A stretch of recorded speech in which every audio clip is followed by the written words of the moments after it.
como hemos estado anunciando,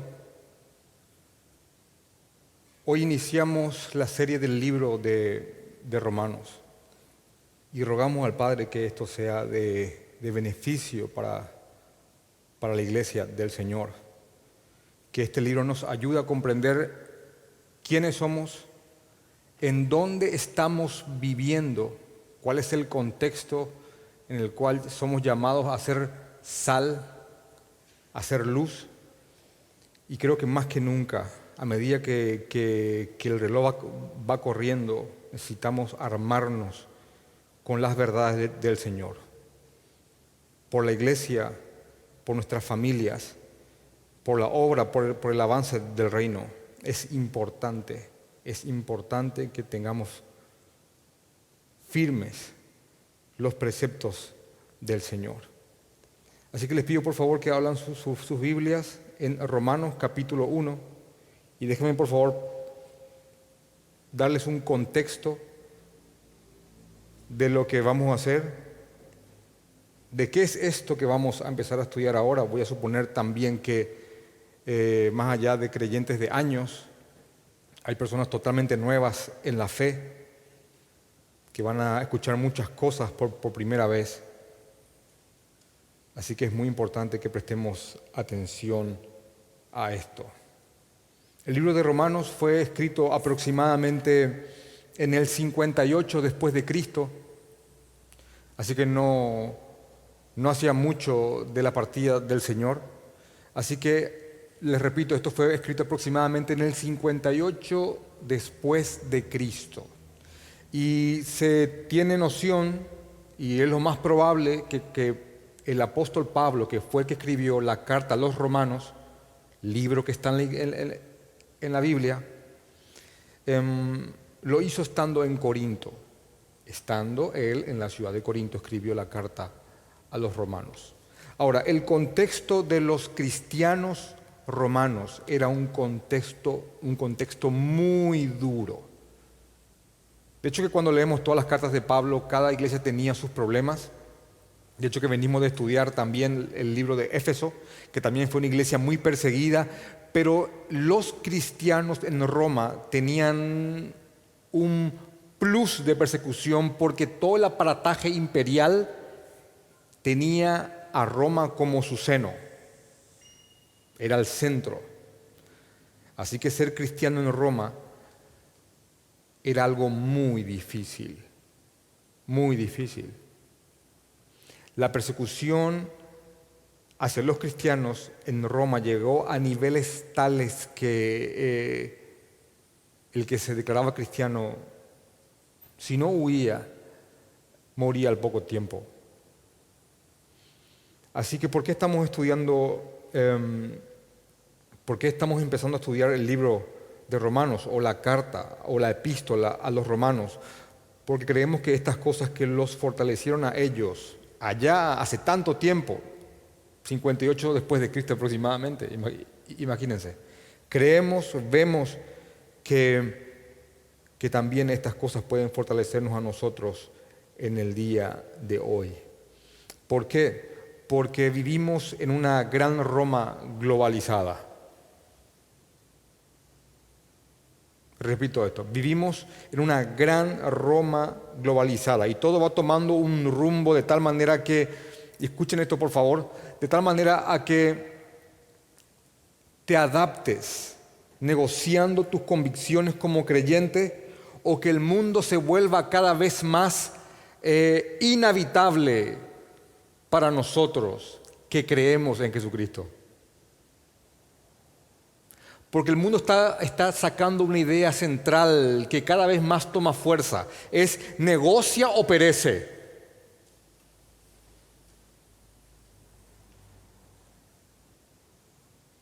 Así que esta frase cada vez más emerge con fuerza.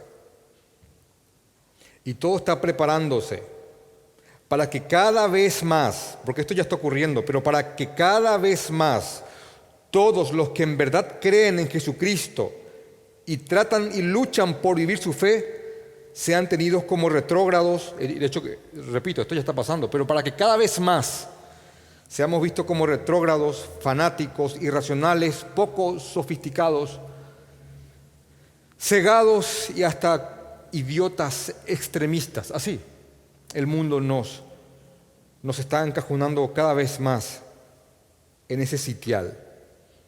Y les pido atención a lo que a la idea que les voy a transmitir ahora. Todo incluso se está moviendo y alineando de tal manera que incluso otros que hacen llamarse creyentes, cristianos, que ya han negociado completamente con el mundo la esencia de nuestra fe.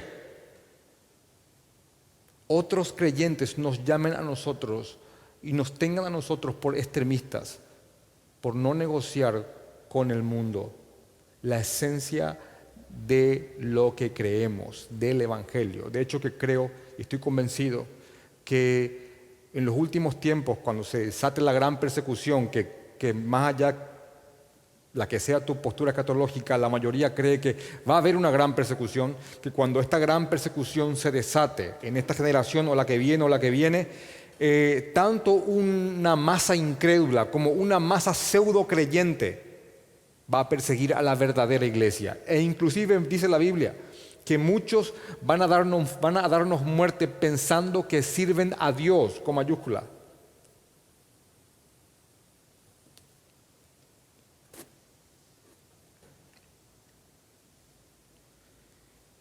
Entonces, a medida que vayamos estudiando el libro de Romanos y veamos las cosas que Romanos responde, van a percatarse que estamos viviendo en una gran Roma globalizada.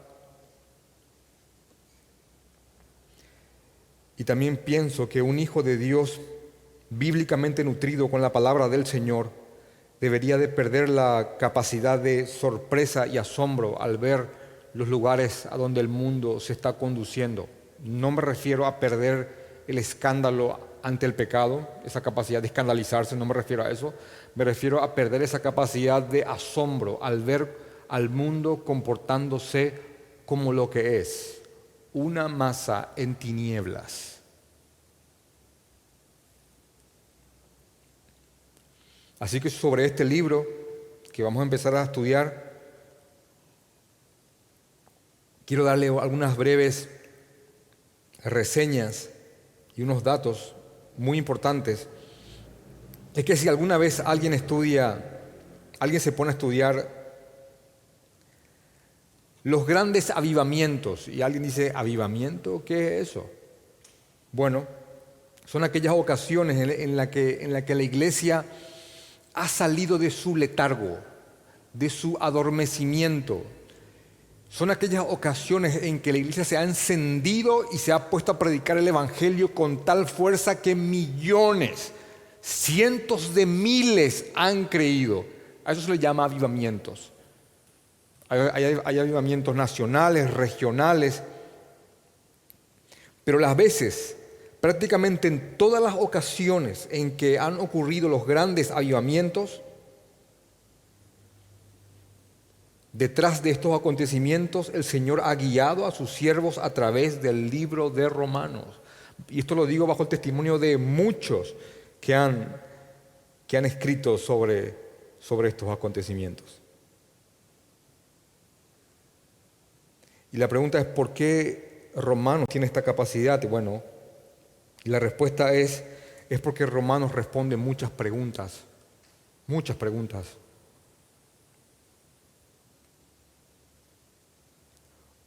En Romanos Dios nos habla sobre Él mismo. Así que Romanos responde la pregunta, ¿quién es Dios? Dentro del límite que tenemos para entender las cosas, Romanos nos explica quién es Dios. Nos explica cuáles son los planes de Dios. También sobre la condición del hombre sin Dios y por qué el hombre rechaza al único Dios viviente. También Romanos nos explica quiénes son los hijos de Dios, cuál es el pueblo de Dios, cuál es su misión. Nos muestra quién es Jesucristo, el verdadero Jesucristo, y cómo fuimos perdonados a través de Él. También Romanos muestra y da luz a una encrucijada que en un momento dado vamos a meternos con fuerza en esto, que es cómo Dios justifica y a la vez sigue siendo justo. Como un Dios santo, perfecto, cómo Dios perdona a un transgresor, a un criminal, cómo Dios perdona y aún así Él sigue siendo un juez justo. Al no hacer que el criminal pague por lo que ha hecho. ¿Cómo hace Dios eso? Hay una encrucijada ahí que Romanos responde claramente. Cómo Dios es justo y el que justifica. Verdad muy conocida y muy hermosa para nosotros. Un misterio para muchos. Estas cosas son las que Romanos habla. En el libro de Romanos la gracia está por todas partes. La gracia, ese favor inmerecido de Dios, esa gracia que también en Romanos capítulo 12 está descrito como las misericordias de Dios. Está en todas partes. La gracia del Señor, la sola gracia.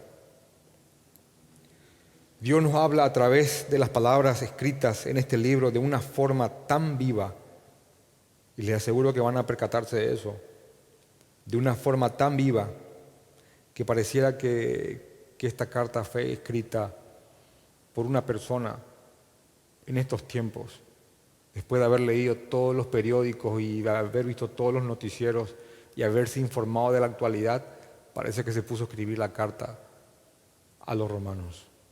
Así que van a percatarse lo viva que están estas palabras en el día de hoy.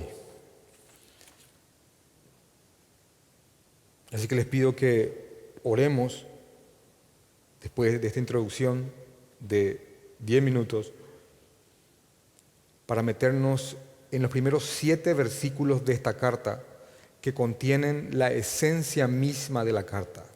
Todo lo que está en los capítulos que siguen está compendiado en el simple saludo del escritor de esta carta. Padre, te suplico,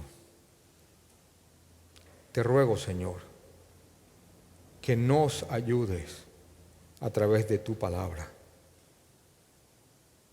Si hay algo que es claro para nosotros, para los que te aman, Señor, para los que te amamos, es que aunque esto fue escrito tanto tiempo atrás, está tan vivo y es tan actual, Señor, porque así lo decretaste.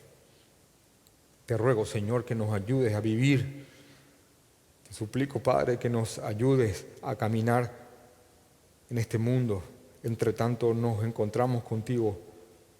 Te ruego que nos ayudes a glorificarte tramo a tramo, Señor. Ayúdanos a pelear con lo que aún todavía somos y con lo que aún todavía está en nosotros. Te ruego, Señor, te ruego, Padre, que el consuelo que encontraron nuestros hermanos tanto tiempo atrás también esté vivo en nosotros.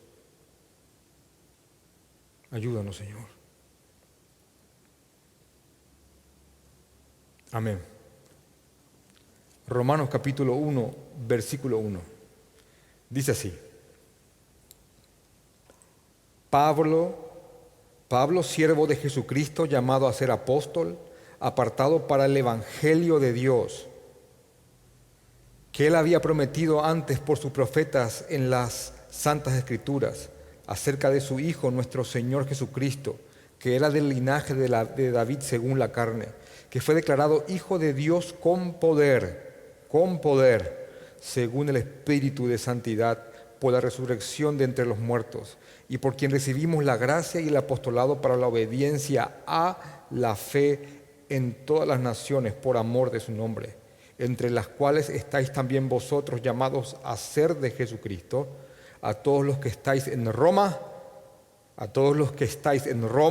repito, amados de Dios llamados a ser santos, gracia y paz a vosotros de Dios nuestro Padre y del Señor Jesucristo. Amén, Señor. Gracias por tu palabra, Padre. Hermanos, les repito lo que ya dije en un inicio. Esta es una iglesia bastante sufrida, muy perseguida. Y Pablo, por medio de esta carta, los está fortaleciendo. Busca fortalecerlos, acuerparlos y darles argumentos, blindarlos para que ellos puedan defender su fe y argumentar sobre por qué Jesucristo es el Hijo de Dios y el único camino para salvación. Cuando leemos una carta como las de Pablo, si hay algo que ustedes van a percatarse es que es muy distinto al formato de cartas que tenemos en el día de hoy. Generalmente cuando escribimos una carta en el día de hoy, primeramente escribimos a quién vamos a dirigir la carta, tiene un cuerpo posteriormente y finalmente firma el que remitió la carta, el remitente. Bueno, en los tiempos de Pablo, en esta época, era completamente distinto. El saludo y el remitente va al inicio. Así que el saludo, Pablo, siervo de Jesucristo, llamado a ser apóstol, apartado para el Evangelio de Dios, versículos 2, 3, 4 y 5, 6 y 7, en el saludo, cuando él habla de quién es él y a quién se dirige, bueno, él solo en el saludo compendia todo lo que la carta contiene. Y es lo que vamos a ver ahora. Vamos a estudiar el saludo de Romanos. Y hay doctrina, solo en el saludo, hay muchísima doctrina en tan solo el saludo de la carta dirigida a los romanos. De hecho que al ver el sujeto, Pablo, forzosamente nos lleva a hablar del autor. Historia bastante conocida para cada creyente, quién es este hombre y cómo pasa de ser Pablo, Saulo de Tarso, también conocido de esa forma, a la frase que sigue, siervo de Jesucristo. Cómo este hombre pasó de ser lo que fue a esclavo de Jesucristo. Porque en la transición de lo que él fue al título que sigue, esclavo de Jesucristo, siervo de Jesucristo, hay toda una historia. Saulo de Tarso, Saulo en honor al primer rey de Israel, Saulo, Tarso, lugar donde se situaba uno de los 3 principales centros de aprendizaje, una especie de universidades primitivas del Imperio Romano. Así que Pablo era un hombre bastante educado, un hombre de una educación, con una educación privilegiada. Fue guiado bajo la tutela de Gamaliel, según Hechos, capítulo 22, versículo 3. ¿Quién fue Gamaliel? Por si alguien no lo sabe, fue nieto de un gran rabino judío llamado Gilel, que era conocido como prácticamente uno de los pilares de la fe judaica en aquel tiempo. Pablo era judío, y cuando decimos 2 veces una palabra es porque estamos hablando de que era de pura cepa. Así que no solamente era judío de una posición social judaica privilegiada, con tutores y maestros que lo privilegiaban por encima de los demás, sino que también poseía algo muy beneficioso en la época, que era la ciudadanía romana. Y créanme, eso era muy beneficioso en aquel tiempo. Ser ciudadano del imperio que en aquel momento había dominado el mundo. Hay una página en internet, se llama Passport Index, donde uno puede entrar y ver en cuántos países se entra con el pasaporte que uno tiene. Y creo que en este momento el pasaporte que más, el primero rankeado es de Singapur, por si nadie no lo sabe. Le sigue el de Alemania. Y después viene Suecia y los demás países europeos en el Passport Index. ¿Cuántas naciones te abren la entrada sin ningún tipo de visa, simplemente por tener ese pasaporte? Se van a impresionar lo poderoso que es el pasaporte paraguayo.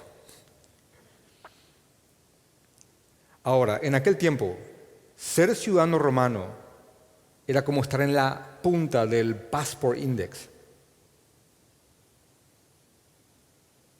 Tenías privilegios que otros no tenían. Para empezar, no podías ser crucificado. Un romano no podía morir de tal manera. Y créanme, en la época era una ventaja. Así que no solamente era judío, privilegiado en su clase, adelantado a otros. De hecho, que en Gálatas capítulo 1, versículo 14, él dice que él estaba adelantado a los demás judíos, sino que también poseía la nacionalidad romana.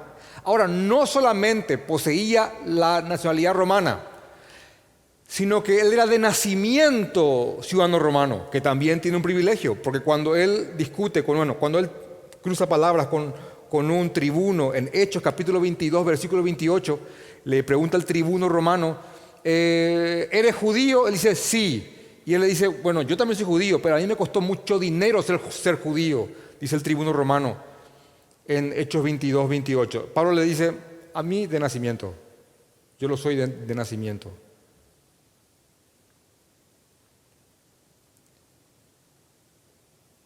En cuanto a su ciudadanía judía, era parte de una secta llamada los fariseos, que eran tenidos como en alta estima por ser estudiosos y muy nutridos en la ley. Y de las 12 tribus de Israel, él pertenecía a la tribu de Benjamín. Y si ustedes estudian la tribu de Benjamín, porque él dice de la tribu de Benjamín, circuncidado al 8º día, es porque la tribu de Benjamín era una tribu con mucho honor en aquella época, porque era altamente belicosa y muy gallarda y de mucha fama por haber defendido a Israel de ataques enemigos. Así que hasta eso le tocó. Son cosas que uno no elige. Hasta eso le tocó. Hijo de un romano, judío, le tocó que le enseñe un gran maestro, Gamaliel, nieto de Gilel. Nació en Tarso, donde había un centro educativo del imperio, uno de los 3 de todo el imperio. Circuncidado al 8º día. Nadie hoy se gloriaría diciendo, me circuncidaron al 8º día. No. Pero en su tiempo, para él, cuando él dice para mí, para él esto tenía su mérito. Significa que en cuanto a la ritualística de mi nación, dice Pablo, del judaísmo, yo fui circuncidado en tiempo y forma. ¿Saben cómo resume él esto? Hebreo de hebreos. ¿Entienden? Pero cuántas de estas cosas que tengo son para mí como basura, dice en Filipenses capítulo 3, comparándolas él con el Señor Jesucristo, con el amor al Señor Jesucristo. Y cada uno en su contexto, en su tiempo, en su sociedad, tiene algún para mí, que tiene algún valor, que se nubla, se eclipsa con la presencia del Señor Jesucristo. Es lo que a cada creyente que realmente ha creído inevitablemente le ocurre. Todo lo que para él, lo que para mí, todo lo que para esa persona tenía algún tipo de valor, pierde su brillo ante la majestad del Señor Jesucristo. Y eso es lo que a este hombre le ocurrió. Todo lo que él tenía le fue en poco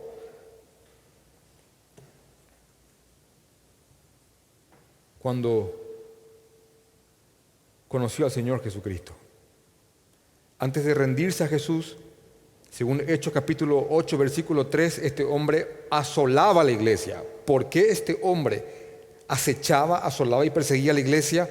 Bueno, por lo mismo que acabamos de leer. estaba tan metido en lo suyo, en su cultura, en su judaísmo,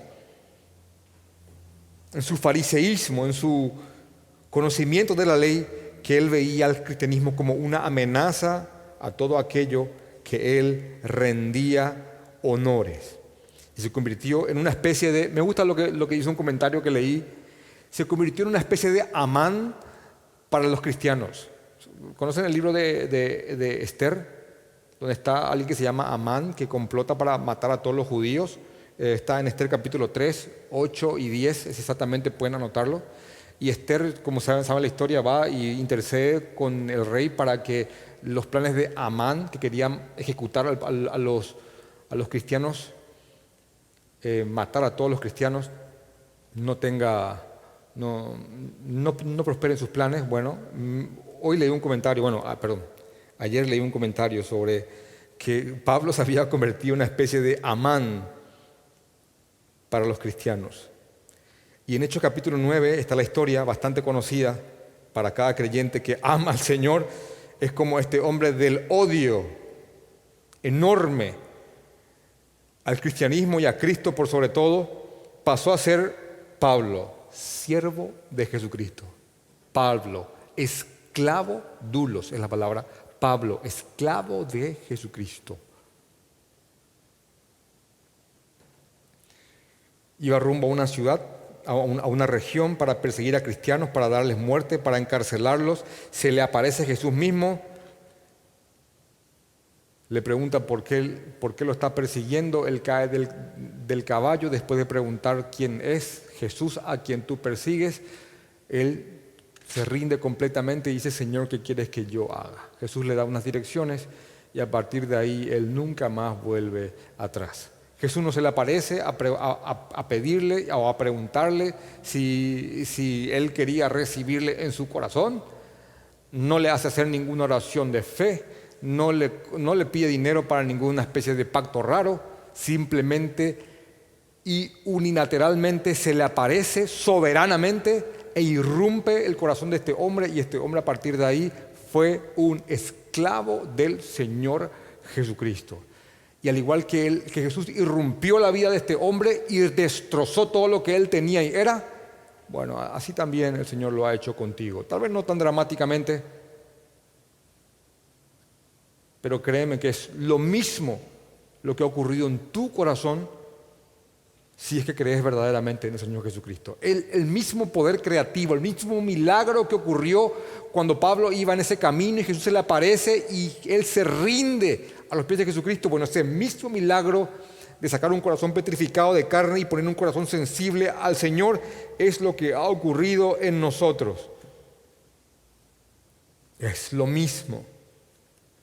Así que este Pablo, privilegiado, que tenía mucho a qué aferrarse, por Jesús lo dejó todo, renunció a todo y se convirtió en un esclavo, siervo de Jesucristo. Todo esto en estas dos palabras,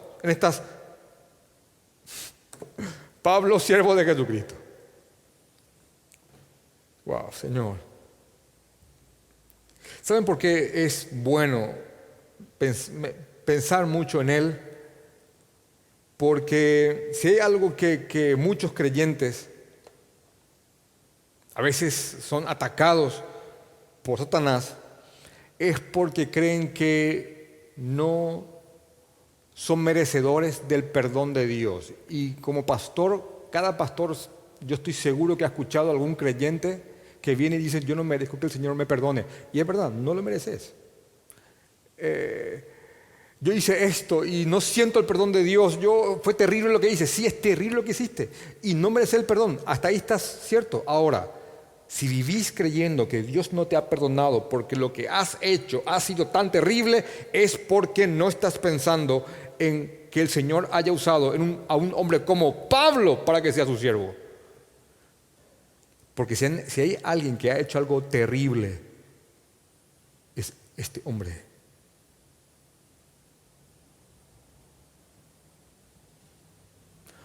Porque créame, no hay cosa más catastrófica y espantosa delante de los ojos del Señor que meterse con sus hijos. ¿Entienden eso? ¿Saben qué hacía este hombre? Tomaba personas y infringiéndole dolor, hacían que blasfemen contra Dios y que blasfemen contra Jesucristo.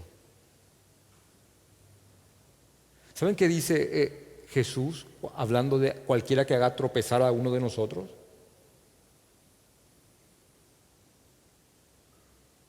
¿Saben qué grave es eso ante los ojos del Señor? Si hay algo que el Señor lo toma como personal, es la persecución a los suyos. Cuando Jesús se le aparece a Pablo, él le dice: ¿por qué me persigues? Porque el meterse con nosotros es meterse con Él.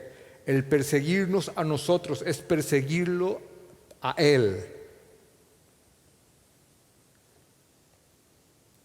Este hombre se pasó su vida entera meditando el por qué el Señor lo tomó a Él para usarlo.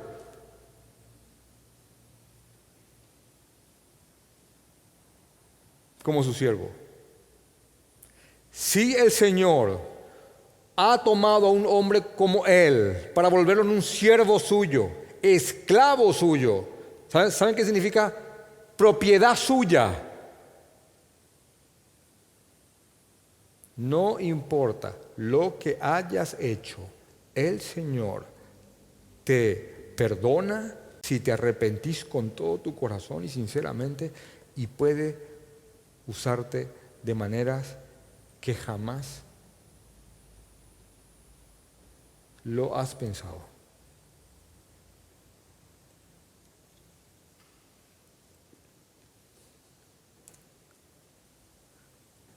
Ya les había comentado que este hombre, a quien yo admiro profundamente, y me consuela que él haya sido usado de la manera en la que fue usado. Este hombre escribe esta carta para fortalecer a los hermanos en Roma. Los hermanos que cada vez más estaban sufriendo una persecución que iba creciendo y que no terminaría hasta el 300 aproximadamente después de Cristo. Terribles cosas se hicieron con los cristianos en Roma. La sangre de los creyentes hacían charcos en los circos romanos mientras eran despedazados por leones, o inclusive eran puestos como blancos de flechas y gladiadores los partían en pedazos por no negar su fe en Jesucristo. Pablo escribe a estos cristianos que estaban viviendo el inicio de esta persecución que llegaría a niveles impensados. Pablo deseaba visitar a los romanos para pasar tiempo con ellos, porque dice, llamado a ser apóstol. Él fue llamado por Jesucristo a ser un enviado para con señales y prodigios predicar el evangelio del Señor. Ahora, cuando él dice llamado a ser apóstol, se refiere al oficio apostólico, que tenía como un requerimiento haber presenciado, haber visto a Jesucristo después de que Él resucitó. Así que tanto los 12 apóstoles como Pablo, Matías en lugar de Judas, era un apóstol con todas las letras. De hecho, que en cartas posteriores él defiende su apostolado. Yo sé que hay gente hoy que se hace llamar apóstoles. Hermanos, créanme, no son apóstoles aquellos que se hacen llamar hoy día apóstoles. Son personas que no cumplen los requerimientos bíblicos para ser llamados apóstoles. Algunos quieren entrar como en un juego de palabras diciendo, no, pero yo soy apóstol como enviado, en el sentido de la palabra enviado. Bueno, pero usan versículos cuando usan versículos de la Biblia que se refiere a apóstoles de oficio. Por ejemplo, usan Efesios para para fundamentar su apostolado, pero Efesios habla del oficio de apóstol. Así que ya no hay más apóstoles en el día de hoy. Hay enviados, sí, muchísimos enviados. De hecho, que todos deberíamos de ser enviados, tanto remoto o próximamente, a predicar el Evangelio, pero ya no existe hoy apóstoles. Y este hombre lo fue, sí lo fue. Fue llamado y apartado por Jesucristo mismo, llamado a ser apóstol, apartado para el Evangelio de Dios. Así que este hombre, este apóstol, con todas las letras, deseaba visitar a los cristianos en Roma. Él escribe eso posteriormente. Deseaba verlos, estar con ellos, acuerparlos en persona. Se adelanta con esta carta, pero él deseaba pasar tiempo con ellos. Pablo nunca llega a ir a Roma de manera voluntaria. La vez que Pablo llegó a Roma, cuando Pablo por fin llegó a Roma, fue a costa del Imperio Romano, porque Pablo llegó a Roma porque como ciudadano romano, él podía apelar inclusive al mismo César para que el César conozca sobre su causa, cosa que un no romano no podía hacer. Yo como judío decía, ¿apela al César? No, vos no apelas nada, chao.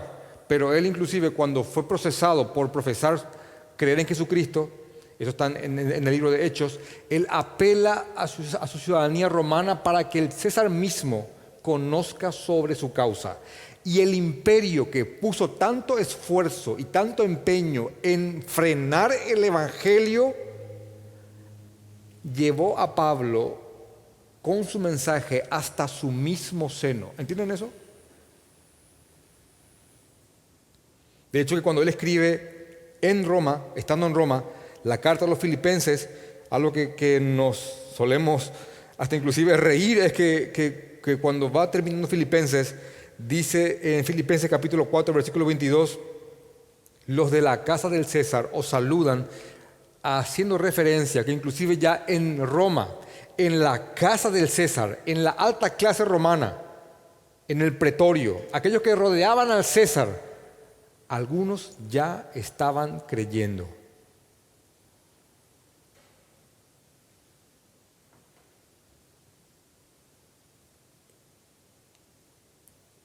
Y así como Pablo mismo trató de frenar el Evangelio y frenar el cristianismo, y lo único que hacía es que el Evangelio se expanda aún más, también él tuvo la oportunidad de experimentar el milagro hermoso que es ser un portador del Evangelio y ver cómo el mundo trata de frenar esto, y lo que termina haciendo es que esto se expanda aún más.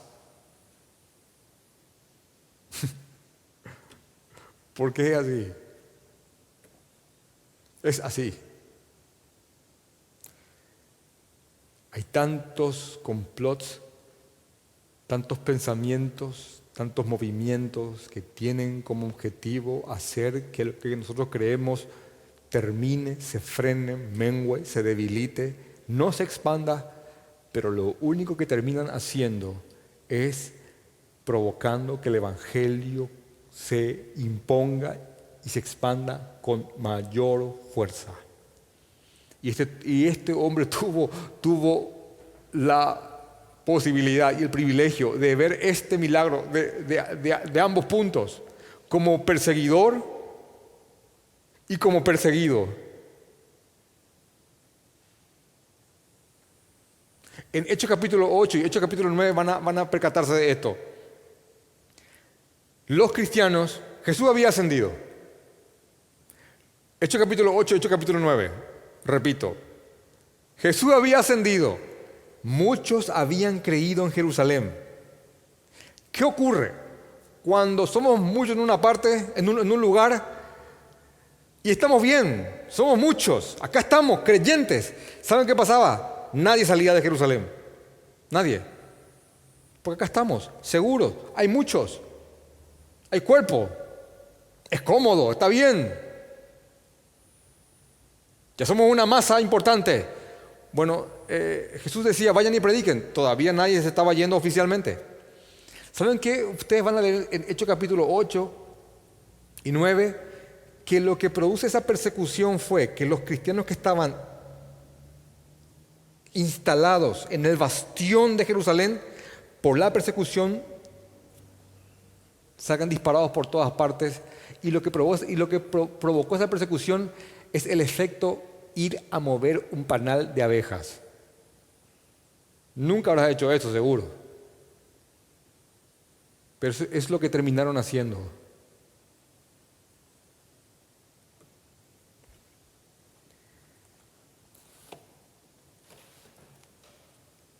Así que Pablo, apartado para el Evangelio de Dios, que él había prometido antes por sus profetas en las Santas Escrituras, porque todo lo que Jesús hizo y ya fue establecido por el Señor. De hecho, que apenas caen Adán y Eva, Dios hace una promesa de que vendría por nosotros. Génesis capítulo 3, versículo 15, que Él vendría por nosotros.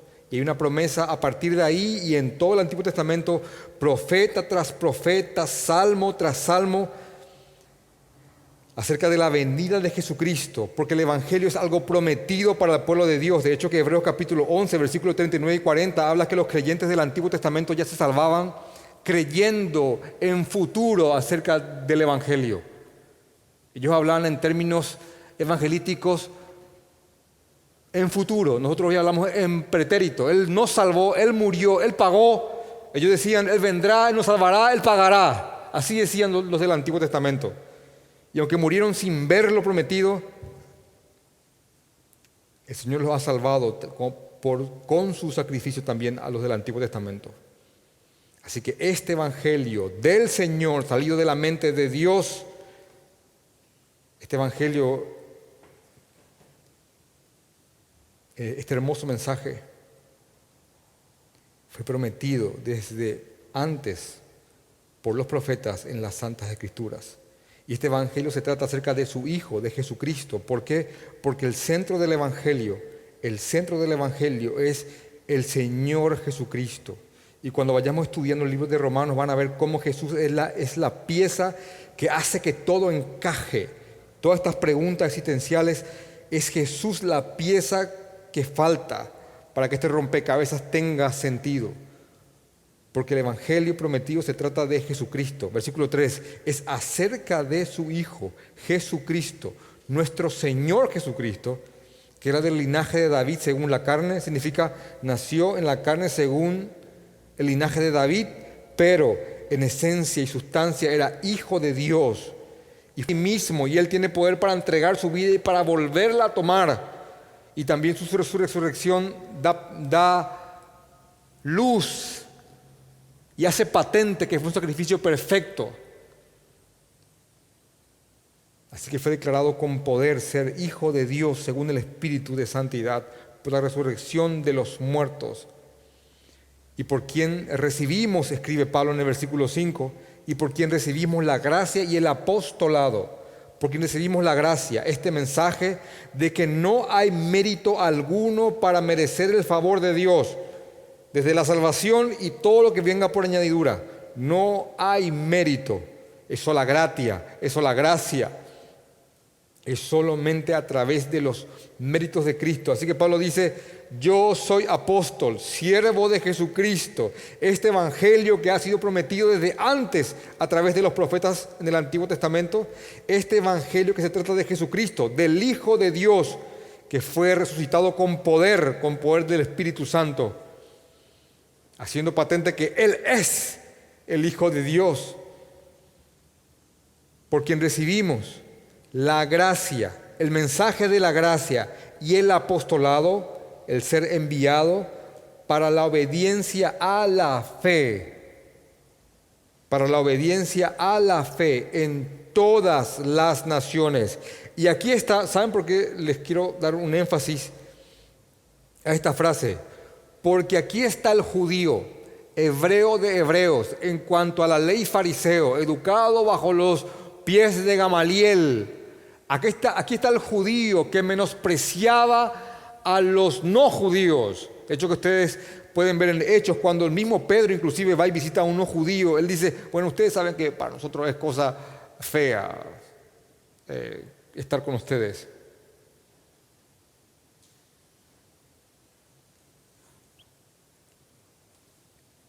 Así que aquí está, el que aquel no solamente despreciaba a los cristianos, despreciaba aún más al no judío.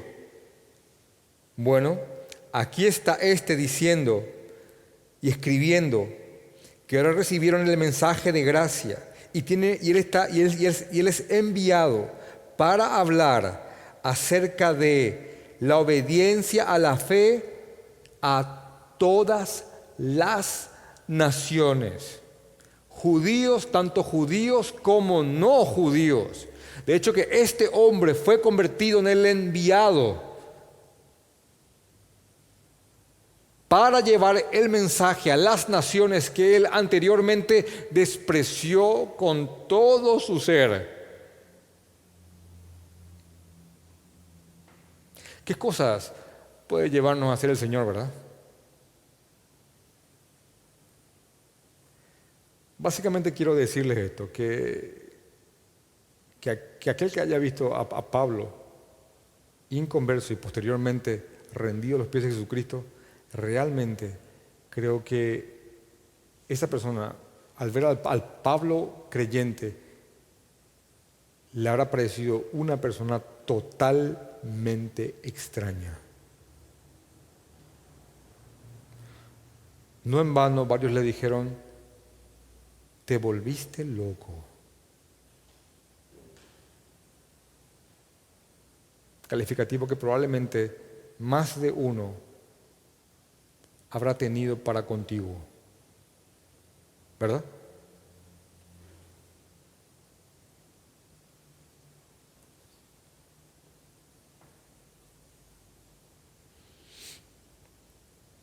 Así que el punto principal es este: Jesucristo. Y este hombre fue apartado para llevar el mensaje de la gracia, del no mérito, de que el Señor salva por misericordia. Y Él es enviado a llevar este mensaje para la obediencia a la fe.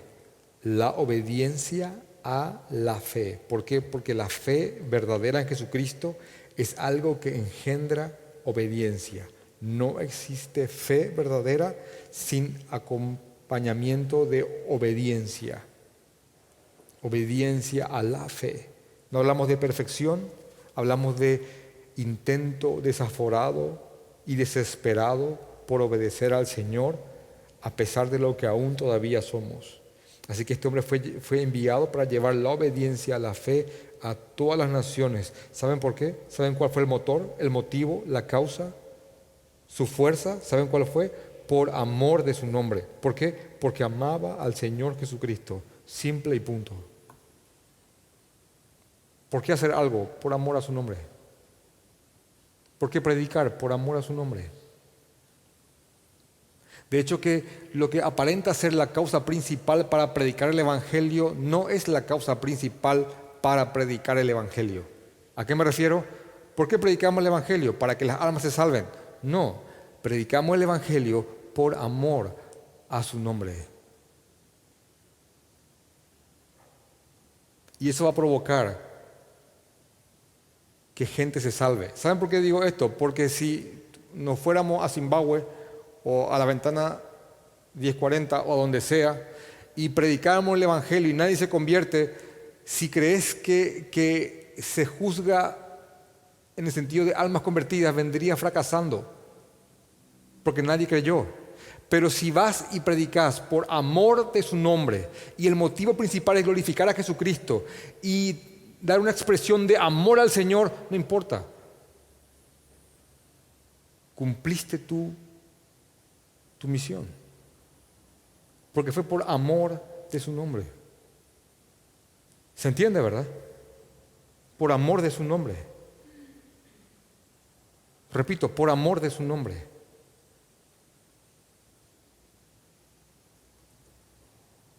Y amamos las almas y rogamos y queremos que se conviertan, y hay fiesta en los cielos cuando un pecador se arrepiente, pero el motor principal es de lo que hacemos debería ser es y será por amor de su nombre.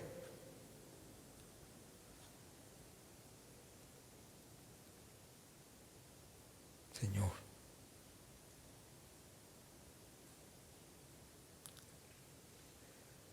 Después de Pablo presentarse simplemente en estos 5 versículos, miren, versículo 1 al 5, estamos hablando de la presentación, 50 minutos estudiando el saludo inicial. Versículos 6 y 7 se dirige de una manera más precisa a los que van a leer esta carta. Dice, entre los cuales estáis también vosotros, llamados a ser de Jesucristo. Por supuesto, porque Dios es el que nos llamó a ser de Jesucristo.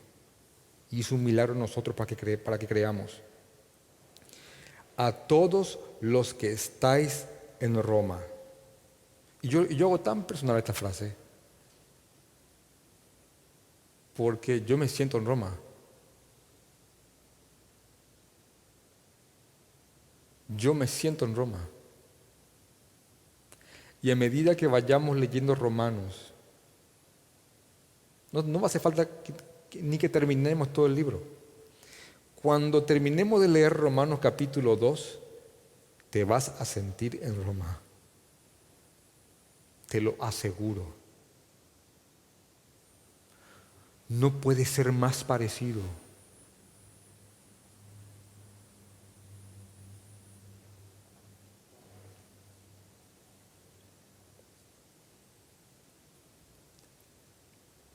A todos los que estáis en Roma, amados de Dios, llamados a ser santos, y vuelvo a recalcar el punto de la obediencia, llamados a ser apartados, a ser diferentes, a ser distintos, a no negociar, a que esto cada vez se vuelva más inhabitable para nosotros. Estoy buscando sinónimos para que se entienda mejor esta idea. Llamados a ser distintos, diferentes, santos. Gracia y paz a vosotros. Que el Señor les dé gracia y paz. Que nos dé gracia y paz. De Dios nuestro Padre y el Señor Jesucristo. Así que, ¿qué es lo que acabamos de leer en este momento? El saludo de un hombre que aborreció el Evangelio, que se convirtió en un siervo de Jesucristo, fue convertido en un apóstol y apartado para este Evangelio que ha salido de la mente misma de Dios, este Evangelio que es una promesa ya desde el Antiguo Testamento, esta promesa que se trata de Jesucristo, el Hijo de Dios. Y el consuelo simplemente en el saludo está en esto, en el autor de esta carta, en quien fue antes y quien fue después del Señor. Y cómo las cosas que están en este libro, así como fueron de consuelo para los que vivían en Roma, llamados a ser santos, también puede consolarnos a nosotros en el día de hoy. Este Evangelio. Si hay algo que la iglesia tiene que hacer en el día de hoy es afirmar en sus corazones la palabra del Señor, porque se vienen tiempos donde aún más va a crecer la demanda de argumentos en cuanto el por qué Jesucristo es el único camino, la verdad y la vida. Si Dios usó a Pablo, Dios puede usarte. Si Dios consoló a los creyentes a través de esta carta, a los creyentes en Roma, también puede consolarnos, fortalecernos y blindarnos. Así que lo que estamos a punto de emprender es algo enorme. Y creo que está bien estudiar posturas apocalípticas, pero creo que si hay algo que tenemos que tener vivo y fresco en este momento, es el Evangelio del Señor prometido desde antes de la fundación del mundo y plasmado en el Antiguo Testamento, que es herencia santa para nosotros y nuestros hijos por siempre. Vamos a orar.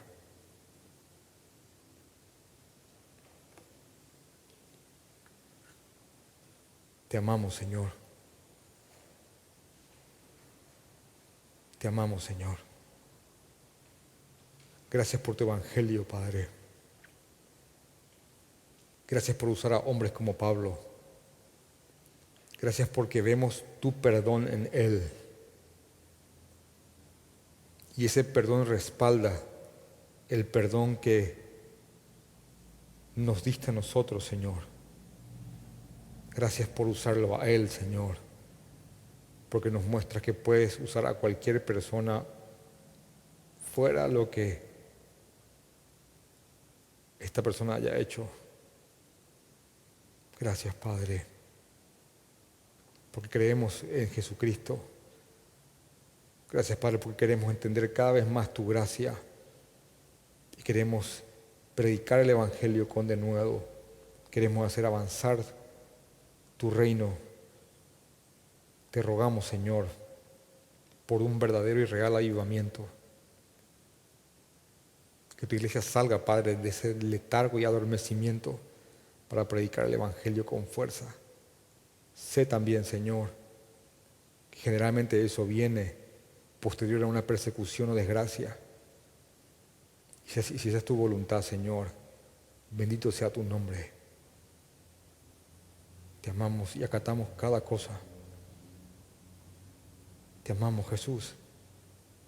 Te amamos, Señor.